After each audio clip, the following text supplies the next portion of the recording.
walk us through, number one, what are some of these 5 steps, right? And then walk us through some of the journey in your life. I didn't have and I didn't have the money. And so those 5 things really are what created that mindset of, I got to a point, by the time I was 30, I was a millionaire. Hey guys, what's going on? Andy Elliott. In today's video, we're gonna cover something super cool, which I love, like tactical pillars, steps, secrets.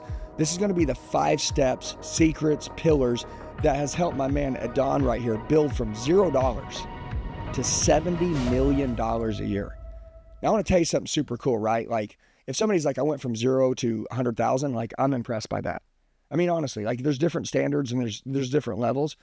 0 to $1 million, like that's cool, dude. I mean, anytime someone goes from like, I almost got fired to making $1 million a year, I'm like, dude, how'd you do it? Like, I don't care who they are. I want to know how they did it. When a guy went from living in his car to now he's got a big, beautiful life, I want to know how you did it. Because I can find a road, a blueprint, a map for something for me. And I'm like, this guy went from 0 to 70 million.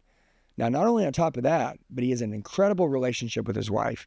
He's an unbelievable father. He has a big business. He's close to God, and he's such a good dude. And so I just want to tell you, and you're on your fitness journey now, which is exciting to me because it's just like he's transforming every day. But I wanted, and I was talking to him today, he's the largest builder, the most successful builder in Albuquerque, Mexico. And he's crushing it. He's killing it. He's destroying it. Now he's moving down here to Scottsdale. They're taking on new market territory. He's expanding, he's growing, he's taking risks like never before because he doesn't want to settle it. I want you to share your story. And then tactically, I want you to share these 5 pillars, these 5 steps that you shared with me on how you've generated wealth and changed your life. And so I know every day everybody's looking to go to the next level. So guys, today, Adon, walk us through. I appreciate you being here, brother. Yes, but walk us through, number one, what are some of these 5 steps, right? And then important, like walk us through some of the journey in your life, because a lot of people, when they see someone successful, right, they're like, oh, this guy, must have had this or that, or he's built different.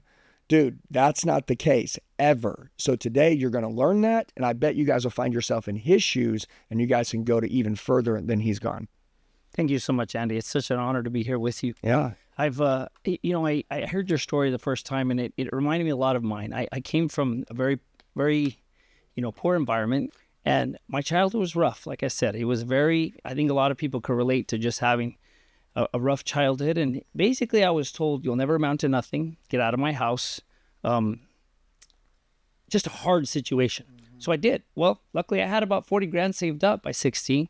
So wow. I bought myself a place, I got married at 17, and we moved into my little place and we started our life with big goals and big dreams. And I think a lot of it was just that hurt inside of knowing that you have this enemy, right? That you have this enemy within you that you're either going to kind of fall into the same pattern, the same abuse, the same neglect, the same divorce, the same stuff, or you're going to change your life and be something. And so a lot of my drive young was just against my father, against having no one, and bonded with my wife at the time. And we put ourselves through college. We started my business.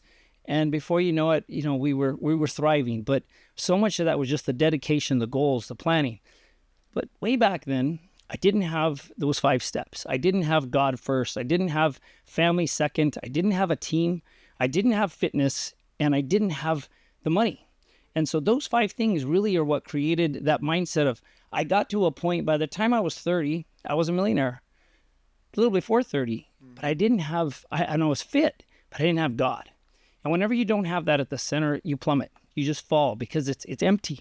And so I got divorced, and then I went through a different time in my life where it was crazy. I had been to the same one from 14 to 30 and went through all these things, and you grow and you change and you learn. And then I became wealthy again. I got all my money back, started again from nothing.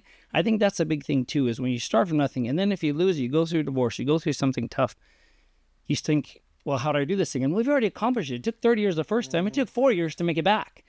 But I'd made it back with alcohol, with drinking, with partying, with doing things. I was still a good dad every other week when I had my kids. But then every other week, I'd be not in a way that I'm extremely unproud of. Yes. And you go through that phase and you go through those things and you realize you're empty again. Well, luckily, shortly after, I met my beautiful wife. And I had started saying, okay, I'm going to try to change the negatives and try to have a relationship. So I started a little bit of prayer. I met my beautiful wife. She's young. She's a lot younger than me, and it was a big change for me too, because I wanted to lead a different way. The hardest thing to do is to change in front of your own peers or the people that you already know, right? Because those people have already labeled you. They know how you are. If you go tell them you're going to change, they're going to laugh at you. You know, they don't really believe that, right? So just ask, like, when you went and the second time you were running around, jumping, you know, from bar to bar, you know, how did you change? Like, You know, I I know there were people, but like, how did that happen so anybody can understand, like, how do they do I think a part of it was just, you know, all those years of being married from 14, it was with one woman, my whole entire, you know, teenage years, everything. You're always thinking, maybe you're not, I never cheated, but in your mind, I always was. I was thinking, what would it be like to be on a date with a different woman, to go here, to go there? I never dated another, did any of that. But once you have all that and you think, and it's funny because so many of the friends that I had, they think, oh, you're living the life. You have money, you have all these women, you have all this stuff, you're traveling the world. It was the most empty, shallow, lonely time in my life. And everybody thought it was great. But I just wanted somebody to be with. I wanted somebody to really love, who loved me, not the trip, not the car, not the purse, but loved me, and who loved my children, who really valued. And none of them ever met my kids because I just wouldn't allow anybody to meet them. But inside I was empty. So that emptiness, I think it was in a way, it led me towards God. It led me towards, I need a change. And so I took about 6 months where I just didn't date anybody, didn't do anything. At this time, I was about 305 pounds. I was the fattest that I've ever been. I gained all that weight. Once I became single and went through that, I gained all this weight. Why? Because you're drinking all the time. Yeah. You're not working out anymore. You're not focused on, my business fell off. I was actually, I was an Intel engineer for 17 years. Graduated college, went to Intel. I was always doing my business on the side. And that was one of the big fears is, how do I leave these golden handcuffs of this job? And I was always thinking, well, finally I made the jump and my business blew up. Right? Changed. But it also led me to be unhappy, miserable by myself. So I think if you're asking, the change happened with identifying that there's nothing else out there. There is no other person. There's no other thing. You have to find that within yourself and within God to feel strong and confident. Then you find a soulmate and she just lifts you up. Yeah. All my life, I look for somebody, probably because I didn't have it growing up, but somebody who just elevates and loves you. And is protecting you. I think one of the biggest things is because I lacked so much mentorship and having it now. So when it comes to my team's all 20s, the oldest one's 30. They're all hungry. They're all hungry to have success. My goal is to have them, the same 5, to have them close to God, love their family, be somebody they can have their daughters and kids look up to as a husband and a wife, have this team. Having that team and being able to push them and grow them.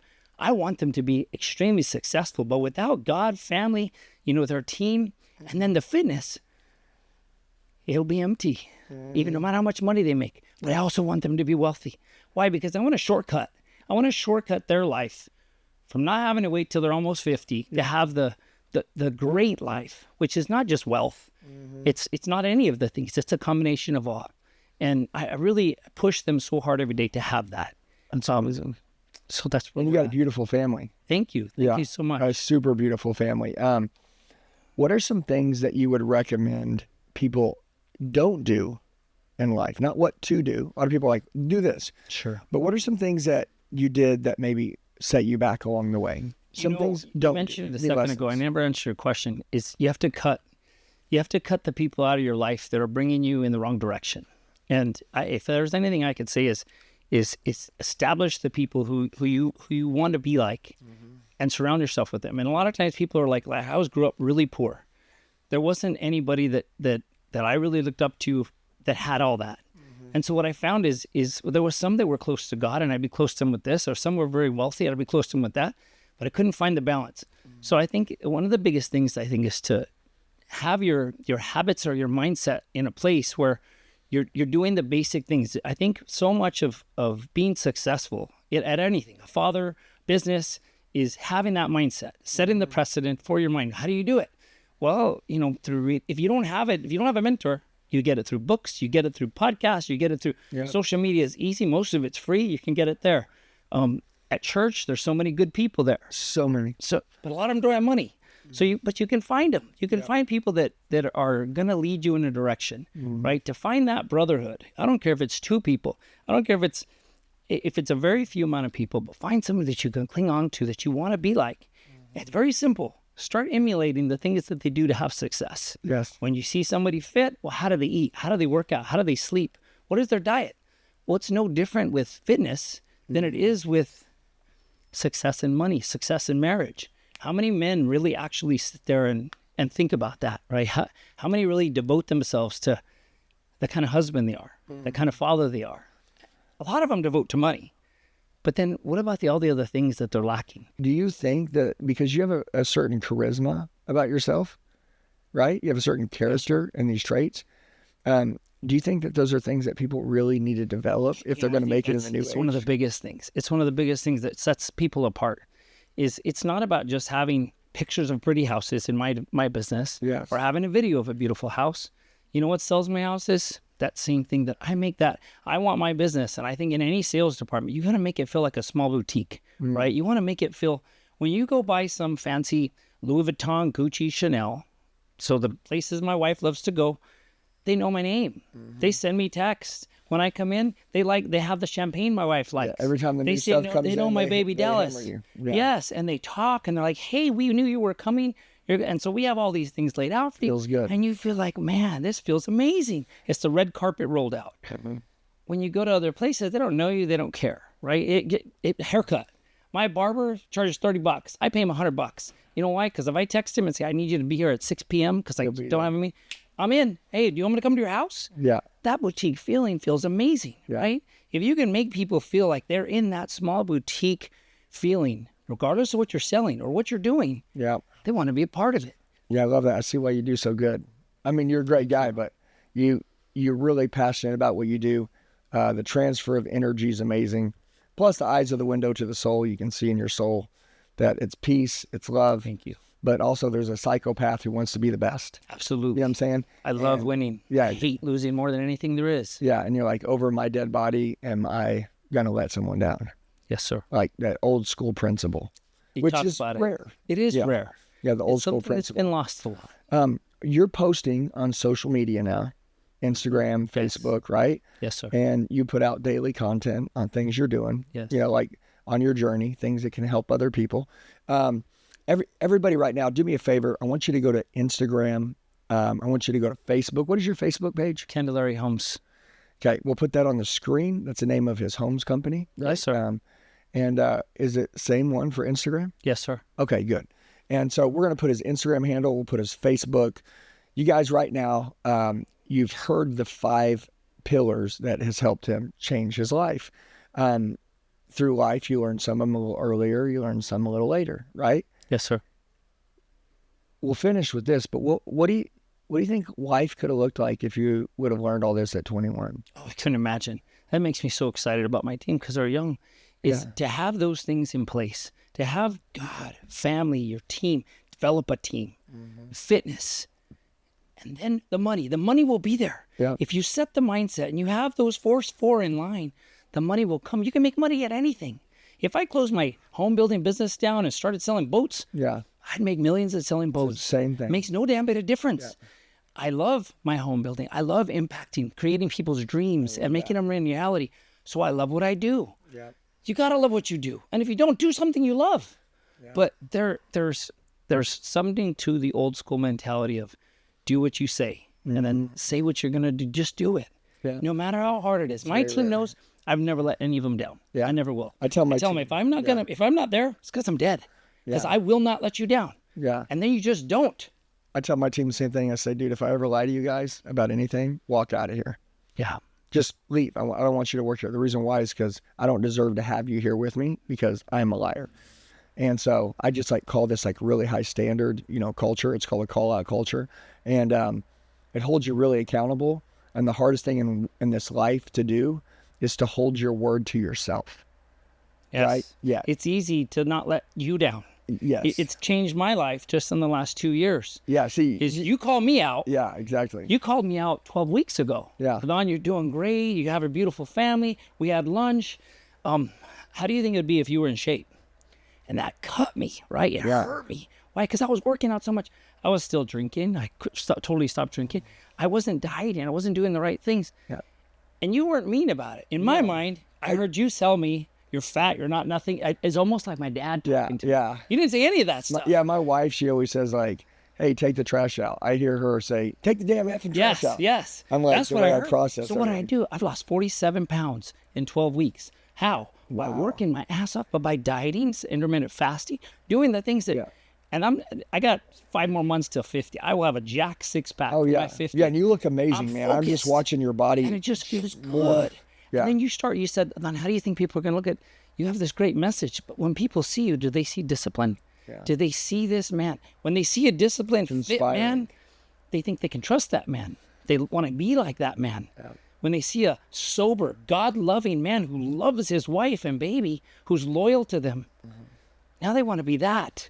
Yeah. But if you're not in shape, they can't see it because they're seeing past your fat. Well, and plus you don't really respect yourself when you don't take care of yourself. So and the confidence and everything else. Yeah, you don't feel good. Stems, I love to buy new clothes. I've been buying new clothes every other week because it fits. Well, and you look great. Like I'm watching your body change so much. And so, part of having a coach is your coach's job isn't to be your friend. No. You pay people to get you results. And the biggest thing is that results in coaching is just developing, it's self-development, and it's maxing out your potential. And so basically, you're doing that as a father, you're doing it in business, you're doing it with your health, you're doing it with God. It's like everything's just all coming together, and then which leads to that last part, which was like money, right? Like all of that creates money because you don't have to chase money anymore. You attract it when you become what you're doing now. And then they want that lifestyle. Yeah. They want that view. When they see you, your beautiful wife, your beautiful kids, you're very successful financially, they see that you're jacked.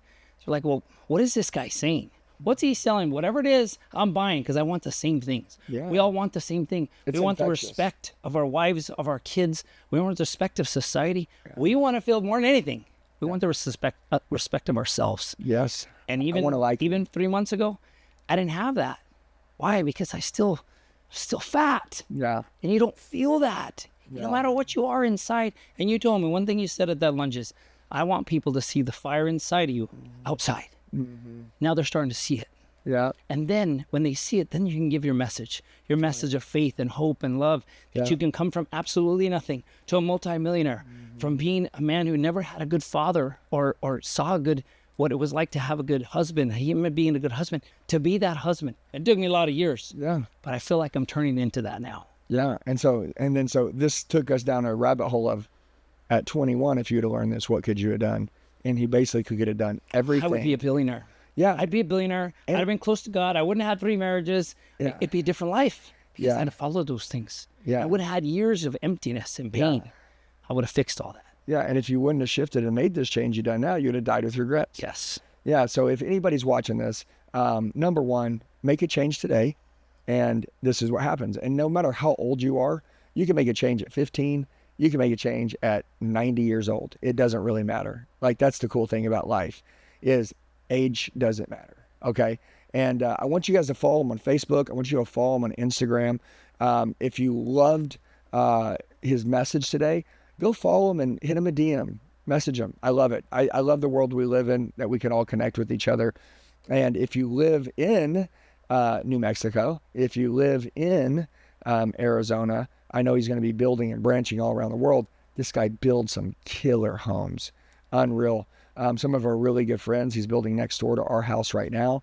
And it's just amazing. And he's the best. So anyways, go hit him up. I love your story, man. I'm super proud of you. Thank you. And I can't wait to do another one of these in a year from now. And you'll see, like, dang, like, it's like, Yes. you could do more in 1 year than you did in 20 years. You know what I mean?